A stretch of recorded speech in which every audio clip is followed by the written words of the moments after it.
Triple engine की सरकार है, तीनों जगह पर ये मिलके कुछ ठीक ठाक डिसीजन ले सकते हैं।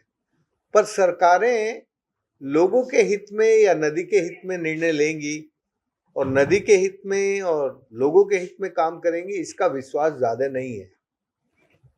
क्योंकि अभी तक देश में जितने भी ट्रिब्यूनल हुए और जो भी सरकारों ने मिलके समझौते किए, वो अपनी पार्टी के लिए समझौते करते हैं। और ये जो अभी दोनों मुख्यमंत्रियों ने कहा है कि हम इसका समाधान निकालना चाहते हैं, उसमें उनको अपनी पार्टी का इंटरेस्ट दिखता है।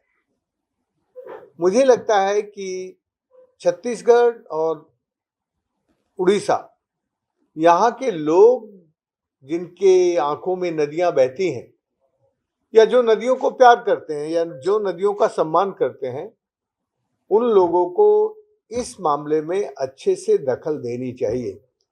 पिछले महीने हम लोगों ने छत्तीसगढ़ में बैठक बुलाई थी। छत्तीसगढ़ के लोगों ने और उड़ीसा के साथियों ने मिलकर ये फैसला किया कि हम लोग दिल्ली में इस मसले को, नदी के मसले को ठीक से उठाएंगे।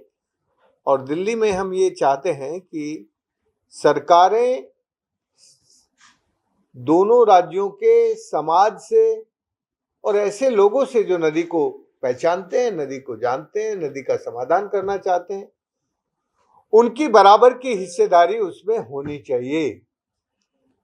नदी के समझौते की जो प्रोसेस है, उस प्रोसेस में राज ने यदि कोई अच्छा फैसला किया भी और समाज ने कहा नहीं नहीं ये हमें मंजूर नहीं है, तो दोनों राज्यों का अच्छा फैसला किसी काम का नहीं होगा।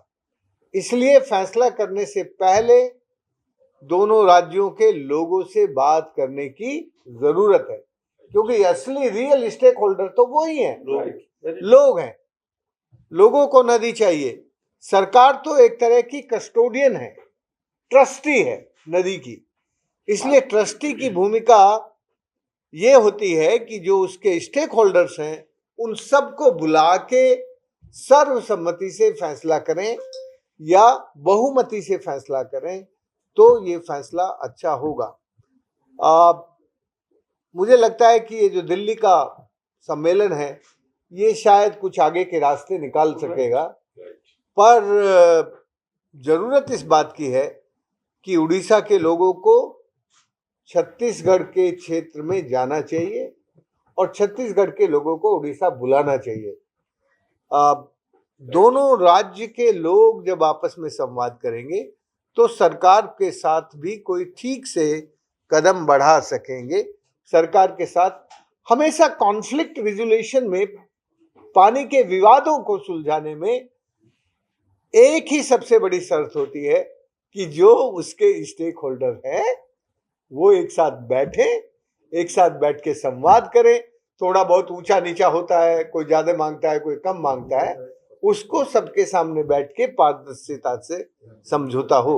नहीं तो आपको यदि याद हो, जब पहली बार ट्रिब्यूनल आया तो मैंने कहा था ये ट्रिब्यूनल इस विवाद को कावेरी विवाद की तरह बड़ा विवाद बना देगा। तो अभी वही दिख रहा है। अब थोड़ा आसान इसलिए दिख रहा है कि तीनों भारत सरकार में भी और दोनों राज्यों में भी एक ही पार्टी की सरकार है, इसलिए वो पार्टी जरूर चाहेगी कि कुछ उसका श्रेय हम लोग ले लें, लेकिन वो श्रेय लेने के चक्कर में केवल पार्टी के हित के काम करेंगी, लोगों के हित के या महानदी के हित के डिसीजन नहीं होंगे। यदि महानदी के हित में डिसीजन देना है तो आप सब लोग, मुझे आप सबको बधाई देते हुए खुशी इस बात की है कि उड़ीसा के पत्रकारों ने, मीडिया ने जिस तरह से महानदी को बिल्कुल जीवंत रखा और लंबे समय तक रखा, मैं 1 दशक तो देख रहा हूं, तो उस सब का श्रेय तो सुदर्शन और इस टीम से ज्यादा आप लोगों को है, क्योंकि आप लोगों ने नदी की, महानदी की चेतना का जो जागरण किया है, वो जागरण बहुत बड़ा है। और आपके साथ ये भी है, तो हम लोग सब मिलके एक ही बात चाहेंगे कि हमारी सरकार पर एक दबाव आए, एक हमारी सरकार पर समझदारी बढ़े कि भाई फैसला करना है तो समाज को साथ लेके करो जिनकी ये नदी है।